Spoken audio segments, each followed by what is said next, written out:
The sea mist rolled over the cliffs like a living thing, swallowing the path ahead. Eliza Harrow tightened her coat against the biting wind as she reached the edge of the headland. There it stood, the Ravenscroft lighthouse, grey and unyielding against the waves that crashed below. It had been 15 years since she last saw it. 15 years since the night her father, Samuel Harrow, had vanished during a storm so fierce the villagers still whispered about it. They called it the Night of the Silent Light, when the beacon failed, and a ship was lost just off the coast. Now, Eliza had returned to settle his affairs. She had no desire to linger. The cottage beside the lighthouse looked smaller than she remembered, its windows clouded with salt and time. When she pushed open the door, the scent of damp wood and rusted metal greeted her. Everything was exactly as he had left it, his boots by the door, his journal open on the desk, a lantern beside it, unlit yet ready. She brushed a hand across the old desk and paused. Beneath the journal lay a small brass key tied with a frayed ribbon. Her father's handwriting scrawled faintly on the tag, for Eliza. When the light returns. Her breath caught. The lighthouse had been dark since his death. The local council had disconnected it years ago. Yet that night, as she lay awake listening to the sea, a faint beam cut through the fog, steady, deliberate, and impossibly bright. Eliza sat upright, heart pounding. She knew what she had seen. The Ravenscroft light was burning once more. The next morning dawned pale and silent. Mist clung to the windows, and the sea beyond was nothing but a sheet of moving grey. Eliza wrapped a shawl around her shoulders and lit the fire. The brass key from her father's desk lay on the table, glinting faintly in the weak light.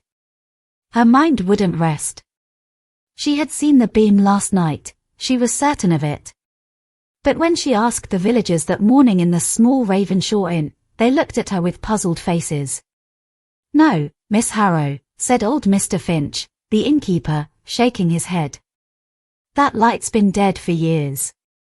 The lantern room's locked, sealed by the coast guard. Nobody goes up there now." Eliza forced a smile and left without answering. Nobody went up there, but she would. The climb to the top of the lighthouse was steeper than she remembered. The metal steps rang under her boots, echoing in the cold hollow of the tower. When she reached the door to the lantern room, her heart stopped. A heavy padlock hung there, old and crusted with salt. The brass key in her hand trembled slightly. She slid it into the lock. It turned. The door creaked open, revealing the lantern chamber bathed in dust and silence. The great glass lens stood in the center, fractured by time but still magnificent. The lamp itself was dark. Or so it seemed. Eliza stepped closer, and her breath misted in the air. The faint smell of oil drifted around her, fresh, not old. Someone had been here recently. Then she saw it, another journal, resting on the windowsill, pages weighted down by a small stone. The cover bore her father's initials. Inside, the last entry was dated 2 days before his death. "The sea has taken another ship. It demands the light, but the light is no longer mine to give." Eliza felt a chill run down her spine. The handwriting ended abruptly, as if the pen had been snatched away mid-sentence. Just then, a soft hum filled the air. The lens began to turn, slowly, as though stirred by an unseen hand. A pale beam swept across the walls, then out through the fog. The Ravenscroft light was alive again, and Eliza was standing in its heart. The following evening, the wind rose early, carrying the scent of rain and salt through the cracks in the cottage walls. Eliza sat by the fire, her father's second journal open across her knees. The entries became more erratic near the end, frantic lines, strange symbols, and references to something he called the drowned light. Her candle flickered as the wind howled outside. She had barely turned another page when there came a knock at the door. Sharp, insistent, echoing through the silence. Eliza froze. No one ever visited this far along the coast. She rose and pulled the door open. A man stood there, soaked from the storm, his dark hair plastered against his face. His coat was heavy with seawater, and his eyes, grey as the waves, studied her with unsettling calm. "Miss Harrow," he said, voice low. "You should not have lit the light." Eliza's throat went dry. "Who are you?" He stepped inside uninvited, dripping water onto the wooden floor. "Name's Jonas Vale. I was your father's assistant once, before he disappeared." His gaze shifted toward the lighthouse visible through the rain. "That light isn't meant to shine anymore." Eliza frowned. "You worked with him. Then you must know why he kept all these notes, what he meant by the drowned light." Jonas's face tightened. "It's not a story to be written, Miss Harrow. It's a curse. Your father thought he could control it." He reached into his pocket and placed a rusted compass on the table. Its needle spun wildly, refusing to settle. "Every time that light turns, the sea answers. Ships that never made it home, they try again." Eliza felt her skin prickle. "You're saying the light calls them back?" Jonas nodded once, his jaw tense. "And if the light burns too long, they'll find their way to shore." A low groan rolled through the wind, deeper than thunder. The cottage door rattled, and from the cliffs beyond came the faint tolling of a bell, 3 times, slow and mournful. Jonas turned towards the sound, his voice barely a whisper. "It's begun." That night, the sea raged like a living thing. Waves slammed against the cliffs, sending sprays of white foam across the rocks below. Inside the cottage, Eliza and Jonas sat in silence, the storm howling beyond the windows. The lantern on the table trembled, its flame flickering as if it, too, feared the wind. Jonas stared out at the lighthouse. "It's stronger tonight," he muttered. "Your father must have done something to bind it. But now that you've opened the tower..." Eliza's patience broke. "Stop talking in riddles, Jonas. What exactly is it?" He looked at her, eyes hollow. "The light was never meant to guide ships. It was meant to keep something in, a warning to the sea, not a beacon for it." Eliza stared, her stomach twisting. "A warning to the sea?" Jonas nodded. "There's a trench beneath the cliffs, deeper than any map shows. Your father believed something lived there, something old, that could only be held back by the light. When he stopped tending it, the sea began to take its due." A loud crash shook the walls. Eliza gasped as one of the shutters blew open, rain lashing inside. Through the gap, she saw the lighthouse beam cut through the storm, sweeping across the black water, and for a moment, she thought she saw shapes rising in the waves. Figures. Her breath hitched. "Jonas, there's someone out there." He was already at the door, grabbing his coat. "No one's out there," he said grimly. "Not anymore." But Eliza ran past him, ignoring his warning. The rain struck her face like needles as she stumbled toward the cliffs. The sound of the bell tolled again, 3 times. When she reached the edge, the beam swept the sea once more, and she saw them clearly now, silhouettes swaying in the surf, their faces pale, eyes open but lifeless. They were sailors. Dozens of them. The lost crew from the ship that sank the night her father vanished. And as the light passed over them, their mouths opened in unison. The wind carried their voices ashore, low, broken, and calling her name. "Eliza." She staggered back, heart hammering, the voices rising like the tide.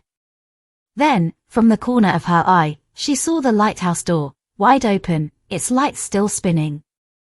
Jonas was nowhere to be seen. Eliza burst through the lighthouse door, rain streaming from her coat as thunder rolled across the cliffs.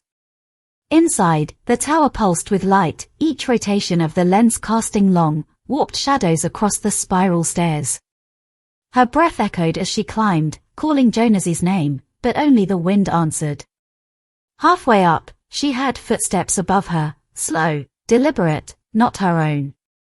"Jonas," she shouted, her voice trembling. No reply. Just the groan of old metal and the faint hum of the machinery that should have been silent for years. When she reached the lantern room, the light was blinding. Jonas stood by the great glass lens, his hand pressed against the machinery. The beam illuminated his face, and the look in his eyes made Eliza stop cold. "You shouldn't have followed me," he said quietly. The sea called. "It won't stop now." Eliza stepped closer. "What are you doing? You said it was a curse."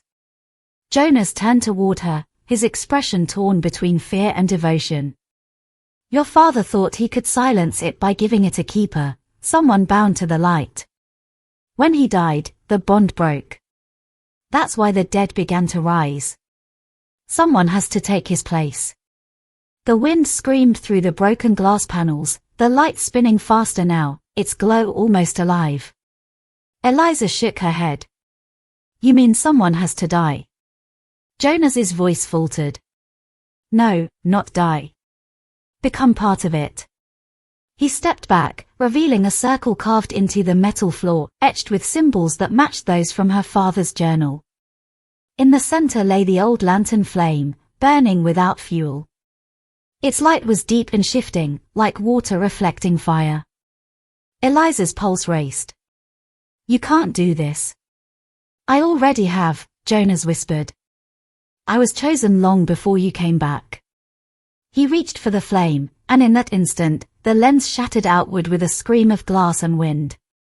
A column of light burst through the storm, piercing the sky. Eliza shielded her eyes, feeling the tower tremble beneath her feet. When she opened them again, Jonas was gone. Only his coat lay where he had stood, smoldering faintly beside the flame that now burned brighter than ever. Outside, the sea had grown calm. The voices were gone. But as the light swept over the cliffs, Eliza heard something else, a whisper that came not from the sea, but from within the tower itself. "Eliza, the keeper must remain." Night had fully descended upon Ravenscroft, and the silence was broken only by the mournful hoot of an owl from the copse beyond the garden. Eleanor stood by her window, staring into the darkness that seemed to pulse with life. She could no longer dismiss the whispers, nor the fleeting shadows that mirrored her every move. Driven by a mix of dread and determination, she wrapped herself in a woolen shawl and stepped into the night. The air was damp and heavy with the scent of moss. The old wood behind the house had long been shunned by villagers, who spoke of strange lights and the sound of a child crying. Eleanor's heart pounded as she ventured deeper into the trees. The path was narrow, nearly devoured by creeping ivy. Twigs cracked underfoot, echoing like brittle bones. Then, ahead, she saw a faint light, a flickering glow like a lantern swinging in the breeze. She followed it, her breath shallow. As she reached a small clearing, the light vanished. In its place stood a figure, a man cloaked in black, his face obscured by the shadows. "You shouldn't have come," he said in a low, gravelly voice. Eleanor froze. "Who are you?" she demanded. The man tilted his head slightly, as though studying her. "Someone who made a mistake long ago. A mistake your family has been paying for ever since." Before she could reply, the wind rose suddenly, rustling the trees with a sound like whispering voices. The lantern light flared back to life, illuminating the man's face, and Eleanor gasped. It was the same face she had seen in the portrait at Ravenscroft Hall. The man took a step closer, his eyes dark with regret. "You carry her blood. The curse ends only with you." Before she could ask what he meant, the light extinguished once more, plunging the wood into darkness. Eleanor called out, but the man was gone, leaving behind only the echo of his words, and a small, glinting locket on the forest floor. She bent down to pick it up, her hands trembling. Inside was a miniature portrait of herself. But the paint was old, the colors faded, and the date beneath it read 1784. The ground seemed to tilt beneath her. Somewhere deep in the wood, a voice whispered her name. She turned slowly toward the sound, the locket pressed to her chest. And then she saw it, two glowing eyes watching her from the trees. The dawn broke pale and cold over Ravenscroft Hall, casting a ghostly sheen over the ivy-covered walls. Eleanor barely slept. The locket she had found still rested on her bedside table, glinting faintly in the grey light. The image inside, her own likeness painted centuries ago, haunted her every thought.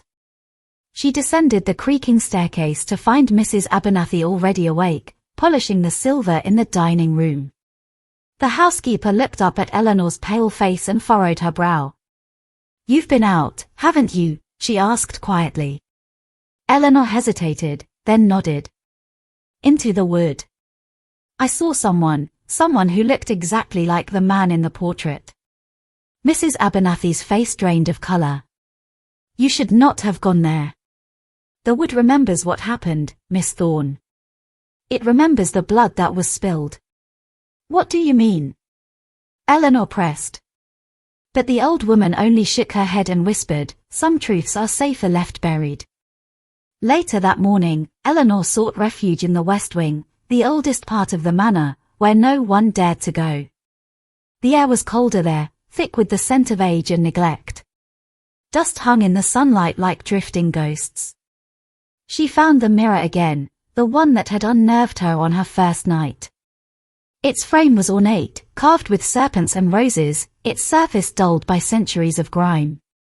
But as she drew nearer, her reflection flickered. For a heartbeat, it was not her face staring back, but another woman's, a face identical to hers but dressed in the finery of another century. Eleanor gasped and stumbled back, but the mirror shimmered like rippling water. The woman in the reflection smiled faintly, sorrowfully. Then her lips moved. "You must finish what I began," the reflection whispered, though no sound came from the glass. Eleanor stepped closer, trembling. "Who are you?" she whispered aloud. The woman's eyes softened. "Ilara Ravenscroft," came the faint reply, as if from a great distance. "They buried the truth beneath the chapel. Find it before he does." The mirror darkened suddenly, swallowing the image whole. Eleanor stood frozen, her heart pounding. Beneath the chapel, what did that mean? Just then, a floorboard creaked behind her. She turned sharply. In the dim light of the corridor stood a man she had never seen before, tall, with dark hair and eyes that gleamed with recognition. "You've seen her, haven't you?" he said quietly. "The woman in the mirror." Eleanor's throat tightened. "Who are you?" He gave a small, grim smile. "Someone who's been waiting for you to ask the right questions." And with that, he stepped closer, the faint glint of the same locket shining at his throat. The evening air hung heavy over Ravenscroft, thick with the scent of damp stone and aged wood.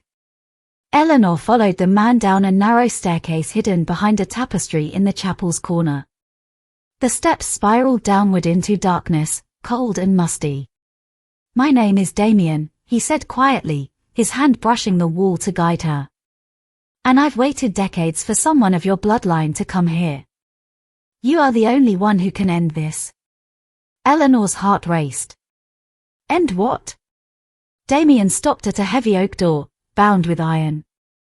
Symbols similar to those in the mirror were etched across its surface. With a glance at her, he placed his hand on the door. It swung open silently, revealing a stone chamber below. Candles flickered along the walls, illuminating relics of centuries past, old journals, ritual objects, and a massive mirror leaning against the far wall. In its reflection, Eleanor saw the lighthouse, distant but glowing as if alive. "Your ancestor," Damien said, "tried to contain a force too powerful to be held by a single keeper. The light, the mirror, the wood, they are all connected. The spirits you've seen, the whispers, they are calling for balance." Eleanor swallowed hard, gazing at the mirror. "What must I do?" Damien handed her the locket she had found in the forest. "Place this upon the mirror and speak your true name. It will anchor the spirits, release the curse, and bind the force safely. But you must be brave, this binds you to the task forever." Hands trembling, Eleanor did as he said. The mirror shimmered, glowing with a pale blue light that surged through the chamber. She felt a presence behind her, not threatening, but expectant. Her lips moved, whispering her name aloud. The light expanded, filling every corner, every shadow. The spirits she had seen in the waves, the forest, and the mirror swirled around her, their voices blending into a harmonious song. Then, with a sudden, gentle pull, they were gone. The chamber was silent. The lighthouse in the mirror dimmed, resting peacefully. Eleanor felt a strange weight lift from her chest. Damien nodded once, solemnly. The task is done, for now, he said. But the bloodline must remain vigilant. Ravenscroft will always be tied to the light, to the balance, and to those who watch over it. Eleanor stepped outside into the cool night air. For the first time since she arrived, the woods were still. The lighthouse far beyond the cliffs stood quiet, its beam steady, watching over the sea. She clutched the locket to her chest, knowing she had become part of something far greater than herself. And somewhere in the distance, the wind whispered her name, not in warning, but in quiet gratitude.